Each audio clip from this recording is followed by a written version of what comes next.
आज हम आपको इस वीडियो में बताएंगे प्रश्नावली 9.1 का क्वेश्चन नंबर 10।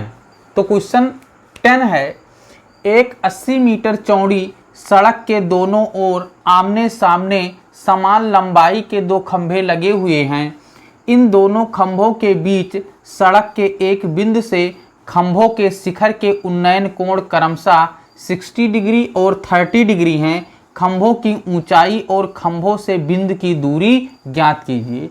यानी प्रश्न में ये कह रहा है कि दो खंभे हैं जिनकी लंबाई क्या है, समान है। तो हमने दो खंभे मान लिया AB और CD हैं जिनकी ऊंचाई h मीटर है। उसके बाद में 80 मीटर की चौड़ी सड़क है। हमने सड़क को AC माना है जिसकी लंबाई इन्होंने दे रखी है 80 मीटर और उन दोनों के बीच में एक बिंदु है और इस बिंदु से खंभों के शिखर के जो उन्नयन कोण है वो 60 डिग्री है और 30 डिग्री है, यानी 60 अंश हैं और 30 अंश हैं। तो हमको इस प्रश्न में निकालना है, इन खंभों की ऊंचाई ज्ञात करना है तथा उस बिंदु से उस खंभे की दूरी कितनी है। तो चलिए हम शुरू करते हैं। तो सर्वप्रथम हम लेंगे समकोण त्रिभुज BAE। समकोण त्रिभुज BAE में यहां थीटा की वैल्यू 30 डिग्री दी हुई है। तो यहां पे हम लगाएंगे tan 30 degree is equal to, हम जानते हैं कि tan थीटा बराबर होता है लंब बटा आधार। तो यहां पे लंब क्या है, लंब हमारा AB है तो AB हो जाएगा। उसके बाद में जो आधार है वो हमारा AE है, AE। हमने खंभे की ऊंचाई हमने h माना है तो AB के स्थान पे हमारा हो जाएगा h बटा, यहाँ पे सड़क की चौड़ाई 80 मीटर है, हमने EC मान लिया x, तो ये क्या बचेगा, AE क्या बचेगा, 80 में से x हमारा माइनस हो जाएगा। तो जो हमारा AE होगा वो 80 में से x घटा देंगे तो 80 माइनस x। अब हम यहाँ पे tan 30 की वैल्यू पुट करेंगे तो हम जानते हैं कि tan 30 degree is equal to होता है 1/√3। तो इसके स्थान पे हम लिखेंगे 1/√3 is equal to h/80 minus x। इसके बाद में हम क्रॉस मल्टीप्लाई करेंगे। तो अगर हम क्रॉस मल्टीप्लाई कर रहे हैं तो अगर 1 से इसमें मल्टीप्लाई करेंगे तो उतना ही रहेगा, 80 minus x is equal to √3h। इसको मान लेंगे कि ये समीकरण फर्स्ट है। उसके बाद में हम दूसरा समकोण त्रिभुज लेंगे। दूसरा समकोण त्रिभुज हम ले रहे हैं DCE। समकोण त्रिभुज DCE में अगर हम DCE ले रहे हैं तो यहाँ जो थीटा की वैल्यू है वो 60 डिग्री है। तो यहाँ पे लिखेंगे tan 60 degree is equal to, हम जानते हैं कि tan थीटा बराबर होता है लंब बटा आधार।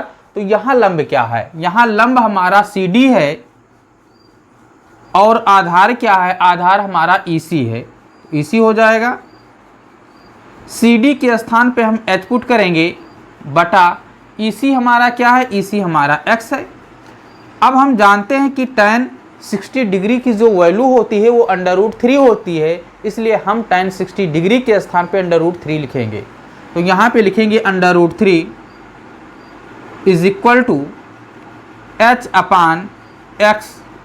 क्रॉस मल्टीप्लाई करेंगे तो √3x is equal to h या h is equal to √3x। इसको मानेंगे समीकरण सेकंड। अब हम समीकरण सेकंड से h का मान समीकरण फर्स्ट में रखेंगे। समीकरण सेकंड से h का मान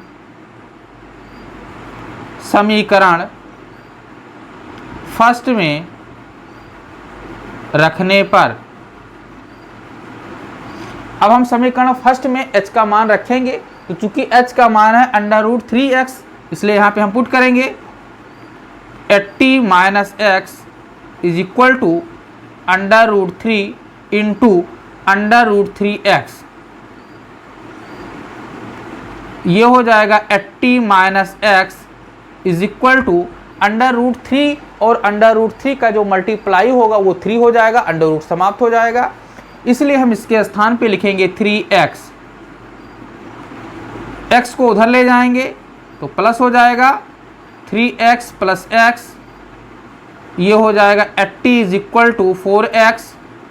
यहाँ से x की वैल्यू अगर हम फाइंड करें, या इसको हम पहले लिख दें 4x is equal to 80, x is equal to क्या हो जाएगा 80/4, तो x इज इक्वल टू 4 दूना 8 यानी 20 मीटर। यानी कि यहाँ से x की वैल्यू कितनी आ गई है 20 मीटर। अब हम x का मान समीकरण सेकंड में रखेंगे, x की जो वैल्यू आई है इसको हम समीकरण सेकंड में रखेंगे। x का मान समीकरण सेकंड में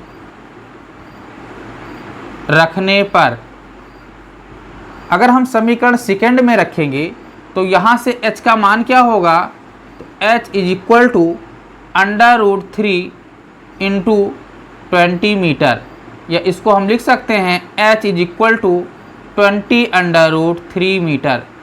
यानी कि खंभे की ऊंचाई क्या हो गई 20 √3 मीटर। अगर हमारा x is equal to 20 metre है तो AE का मान क्या होगा, तो AE का मान हो जाएगा AE is equal to, AC हमारा 80 है तो AC में से हम क्या घटा देंगे EC घटा देंगे, EC। तो AE is equal to, AC की वैल्यू क्या है, AC की वैल्यू 80 है, 80 में से EC की जो वैल्यू आई है x यानी 20 आई है, तो ये हमारा बचेगा 60 मीटर। यानी कि उस बिंदु से खंभों की दूरी क्रमशः 20 मीटर और 60 मीटर है, तथा खंभे की ऊंचाई क्या है 20 √3 मीटर है।